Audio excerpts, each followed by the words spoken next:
అందరికీ నమస్తే. హెచ్సియు భూముల్లో ఎంత గందరగోళం నెలకొన్నది. గత 20 రోజులుగా విద్యార్థులు చేస్తున్నటువంటి పోరాట పటిమ మామూలు విషయం కాదు. ప్రభుత్వం పట్టుబట్టి మరి రాత్రిపూట జేసీబీలను పెట్టి ఆగమాగం చేసిరు. ఇవాళ సుప్రీంకోర్టు సీరియస్ అయింది. బాజాప్తా అన్ని దినపత్రికలలో కూడా అదే వార్త. ఏదో అంటారు కదా, గెలికి మరి తన్నిచ్చుకున్నారా బాబు అని, లేకపోతే గాలికి పోయేదాన్ని మనం ఎందుకు తగిలించుకోవటం, ఇవన్నీ ఉంటాయి కదా సామెతలు. అట్లున్నది ప్రస్తుతం రాష్ట్ర ప్రభుత్వం పరిస్థితి. ఆగమాగం పట్టించి బుల్డోజర్ని తీసుకుపోయి చెట్లని నరికేసి 400 ఎకరాలని అమ్మకానికి పెట్టి, చట్టాలు లేవా, న్యాయస్థానం లేవనుకున్నారా, మేమేం చేస్తే అదే నడుస్తుంది అనుకున్నారా? ఎట్లా? ఎవరైనా సరే సుప్రీం కోర్టుకి ఆ తీర్పుకు లోబడే పని చేయాలి. అంతేగాని మాకు అధికారం ఉన్నది, మేము అది ఇది అంటే ఏమైపోయింది? ఇవాళ ఏమైంది? బాజాప్తా మొత్తం సిఎస్ గారే దీనికి బాధ్యత వహించాలా. చూడండి, అన్ని దినపత్రికలలో కూడా అదే వార్త. ఈ వెలుగు ఇది. కంచగచ్చిబౌలి భూముల్లో పనులు ఆపేసేయండి, రాష్ట్ర ప్రభుత్వానికి సుప్రీంకోర్టు ఆదేశం. తదుపరి ఆర్డర్స్ ఇచ్చే వరకు ఎలాంటి కార్యక్రమాలు చేపట్టొద్దు.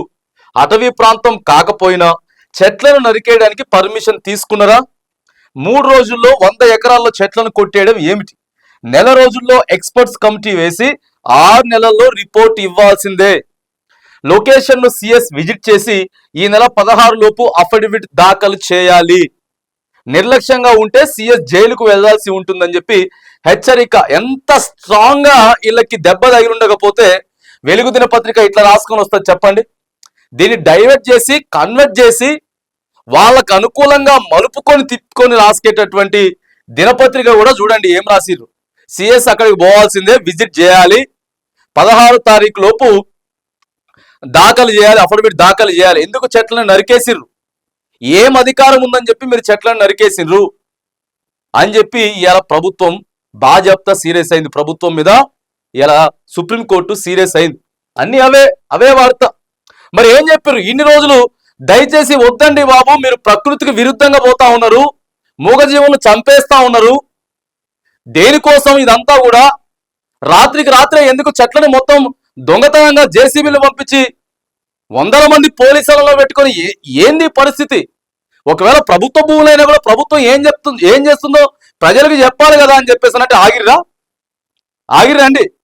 ఇవాళ కోర్టు చెప్పేసరికి సైలెంట్ అయ్యారు. దెబ్బకి గెలిగి తన్నించుకున్నట్టున్నది పరిస్థితి.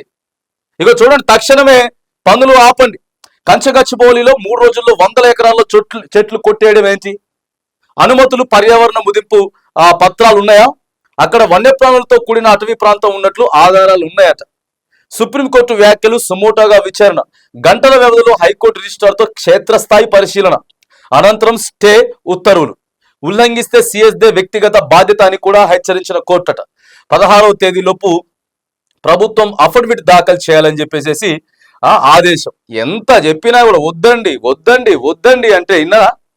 కాంగ్రెస్ సోషల్ మీడియాలో కొంతమంది బ్యాచ్ కావాలని చెప్పేసి ప్రభుత్వం తప్పు చేస్తుందని తెలిసి కూడా సమర్థించేటటువంటి ప్రయత్నం చేశారు.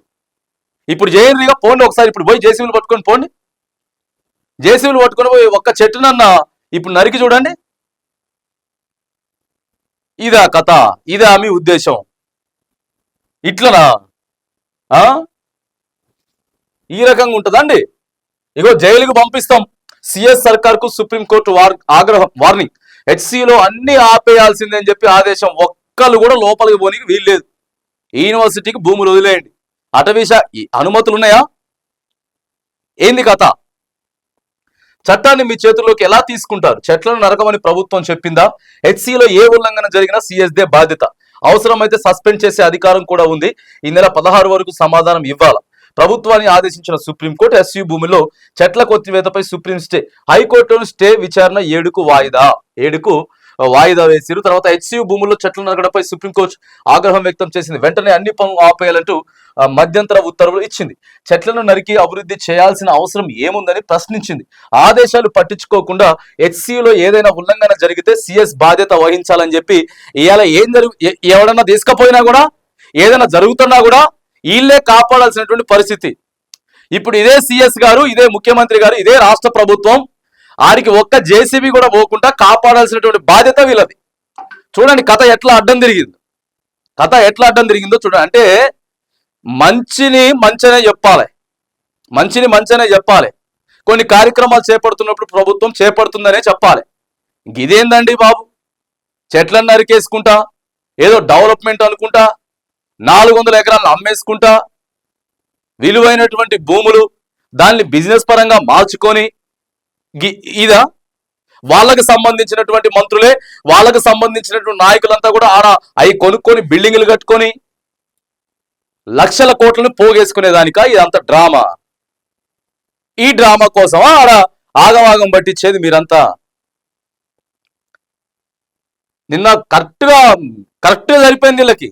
సుప్రీంకోర్టు స్టే ఇచ్చింది. విద్యార్థులంతా కూడా పాపం 20 రోజులు తిని తినక ఎండలో ధర్నా చేసినారు. వాళ్ళు ఒక తెలంగాణ స్టూడెంట్సే కాదు, దేశవ్యాప్తంగా ఉన్నటువంటి స్టూడెంట్స్ అంతా కూడా ధర్నా చేసినారు. రాత్రి సాయంత్రం పూట వర్షం పడతామంటే ఆ వర్షంలో వాళ్ళు కేరింతలు వేసుకుంటా ఉన్నారు. సుప్రీంకోర్టు స్టే ఇచ్చింది.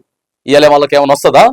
సుప్రీంకోర్టు స్టే ఇస్తే ఒక్కొక్క విద్యార్థికి ఒక్కొక్క ఎకరం వస్తుందా? ఎట్లా రాదు, ఏం రాదు వాళ్ళకి. కానీ ఆనందం, చెట్లని కాపాడగలిగినాం, అరే మూగ జీవాలని కాపాడగలిగినాం అనేటటువంటి ఒక ఆనందం, ఒక సాటిస్ఫై తోటి వాళ్ళు నేను అక్కడ సక్సెస్ చేసుకున్నారు. వాళ్ళు కనీసం ఇంగిత జ్ఞానం ఉండేది లేదండి. కామన్ థింగ్స్ ఉండవా ప్రభుత్వానికి? ఏంది అది?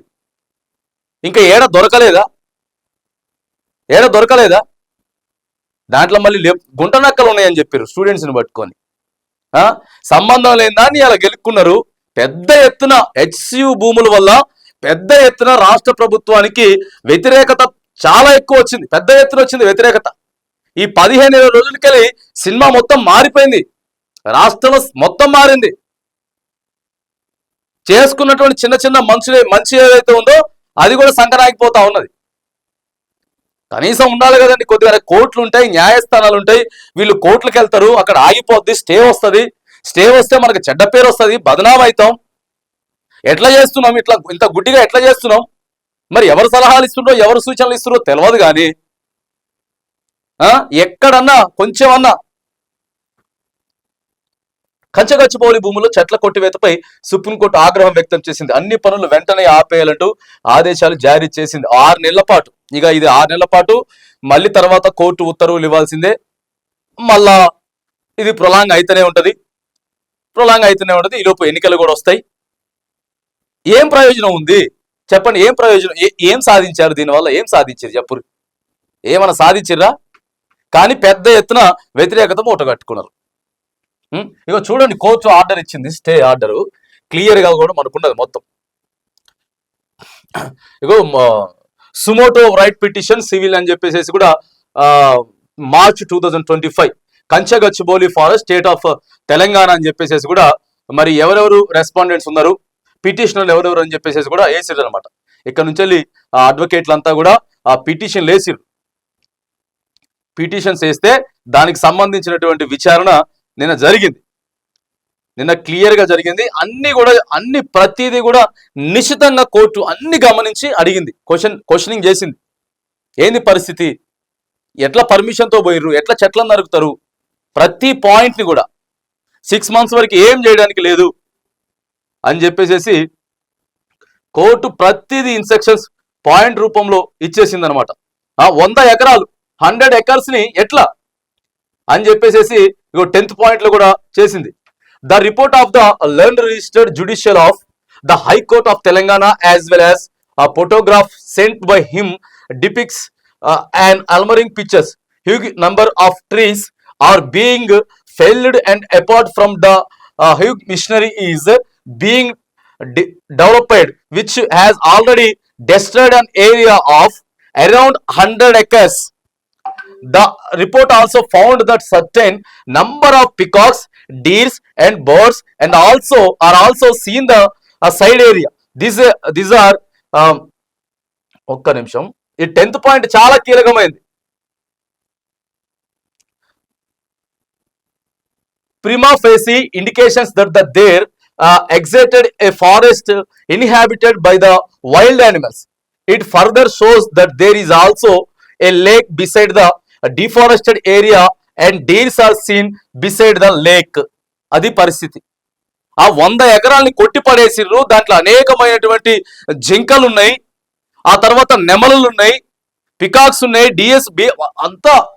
ఎట్లా ఇంత గుడ్డిగా ఎట్లా పోయింది? కనీసం మీకు సోయి లేదా అని చెప్పి నిన్న సుప్రీంకోర్టు వేసుకున్నది, వేసి పారేసుకుంటే కానీ జ్ఞానోదయం అయిపోయి మనం దీనికి ఒక కమిటీని వేయాలి, ఒక కోర్ కమిటీని మనం వేయాలా, మంత్రులతో కూడినటువంటి బృందం.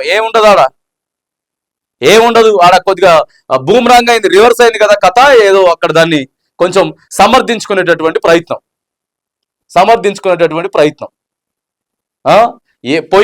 పోయేదాన్ని తీసుకొచ్చి తగిలించుకున్నట్టు ఉన్నది, గాలికి పోయేదాన్ని తీసుకొచ్చి తగిలించుకున్నట్టు ఉన్నది ప్రస్తుతం రాష్ట్ర ప్రభుత్వం పరిస్థితి.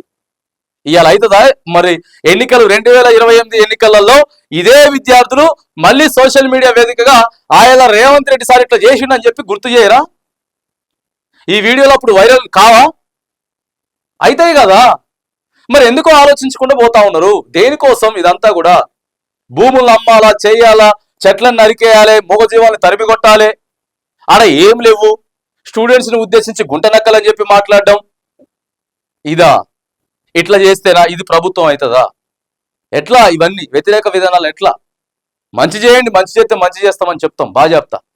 అంతేగాని ఇదేం కథ అండి?